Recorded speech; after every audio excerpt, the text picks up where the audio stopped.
Olá pessoal, vamos dar continuidade aqui à finalização, né, do cálculo da nossa poligonal básica do exemplo 6.1.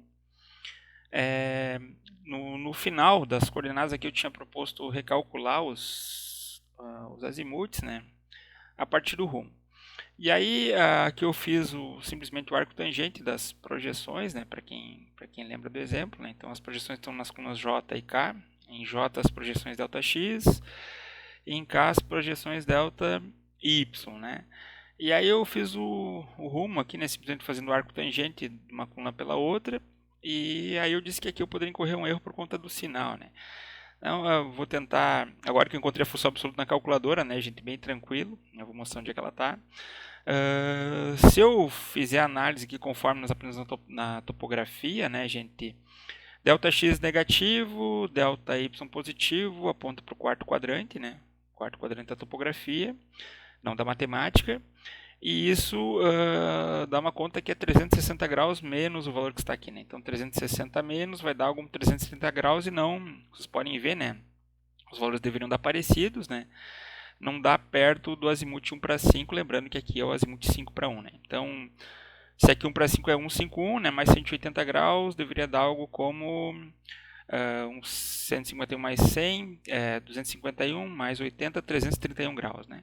Então vejam que aqui tem um problema, né, gente? E aí como é que a gente soluciona isso, né? Nós introduzimos o valor absoluto aqui, né, para não dar problema. Então eu vou apagar cada uma dessas funções, né? Tem que desabilitar o colar aqui, né? Agora sim eu posso apagar. Então vou apagar cada uma dessas funções aqui.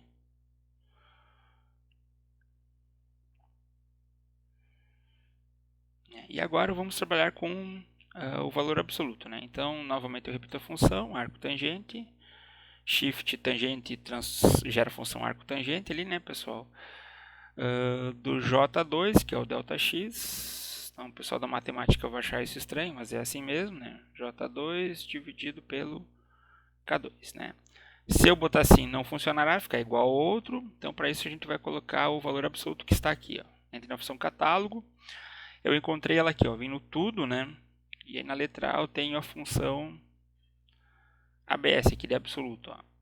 Agora sim eu coloco a divisão, né? J2 dividido pelo K2. Né? Se eu não fechar o parênteses que tem o mesmo efeito, né? Mas eu vou fechar só por cuidado. Então agora sim eu tenho o rumo, né? E aí eu posso copiar como nós vimos fazendo. Então colar, colar, colar e colar. Então agora sim, né? Vejam que a coisa está mais razoável, né? Delta x negativo, delta y positivo, quarto quadrante. Portanto, o azimuth é 360 graus menos o rumo, né? Para os usuários da topografia. E aí 360 menos o 28 deve dar algo como 331, né? 331, lembrando que é o azimuth, conforme está aqui na caderneta, né? 5 para 1 e aqui eu tenho 1 para 5, né? Então tem que tomar esses cuidados. Não vou falar da análise dos quadrantes, né? O usuário da topografia ele sabe como é que funciona, né? Mas poderíamos comparar com os azimuths observados, né? Só para ter uma ideia do que está acontecendo. Então vou retornar aqui ao exemplo 4.1, né? Aqui eu tenho os ângulos e aqui eu tenho os azimuths iniciais, né? Livres somente da correção angular. Então não tem o recálculo dos azimuths aqui, né? Mas como o caminhamento está no outro sentido, se aqui eu tenho para 5, né, o contra-azimuth 331 deve ser compatível. Da mesma maneira que eu tenho aqui embaixo 5 para 4, né? Então aqui nessa minha planilha eu vou olhar o 4 para 5. A gente pode olhar os nossos alinhamentos, né? Começando pelo primeiro. Então o primeiro é o azimuth 1 para 2, né? 1 para 2 é o 2 para 1 aqui, né? Então 254 menos 180 graus, né? Deve dar algo como 74 graus se não estiver equivocado nas contas. Vamos ver o que aconteceu com o rumo lá, né? Passamos. Então, olha só, ΔX positivo, ΔY positivo, primeiro quadrante, né? Deve ser o próprio 74 lá, ó, exatamente. Eu poderia até modificar a apresentação, lembrando que aqui eu vou ter uma diferença, porque aqui é o recálculo dos azimuths, né? Não, nesse caso aqui eu só tenho os azimuts corrigidos da compensação angular, né? Então evidentemente ele não vai dar a mesma coisa. Só para descargo de consciência, né? Podemos ver o 4:3, né? Que eu não sei onde é que ele está. No nosso caso será o 3:4. Então procuramos o alinhamento. 3:4.